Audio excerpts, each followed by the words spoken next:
In occasione del 250° anniversario della fondazione della Guardia di Finanza, la città di San Donà di Piave ha conferito al corpo la cittadinanza onoraria. Dopo che nei giorni scorsi il Consiglio Comunale aveva approvato all'unanimità la decisione, stamane in municipio si è svolta la cerimonia di consegna da parte del sindaco Alberto Teso.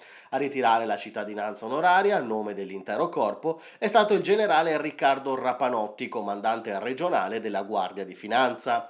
Alla cerimonia hanno partecipato i vertici locali del corpo e i rappresentanti provinciali e locali di tutte le altre forze dell'ordine. La cerimonia si è aperta con il saluto del presidente del Consiglio Comunale Massimiliano Rizzello, seguito dagli interventi del prefetto di Venezia Darco Pellos, dell'assessore al bilancio e alle associazioni Gianluca Forcolin e la vicepresidente del Consiglio regionale Francesca Zottis. Dopo i discorsi del generale Rapanotti e del sindaco Teso è seguita la consegna della cittadinanza onoraria, conferita per l'alto senso del dovere e il costante impegno profuso. Quindi uno scambio di doni e la sottoscrizione del registro delle firme d'onore del comune.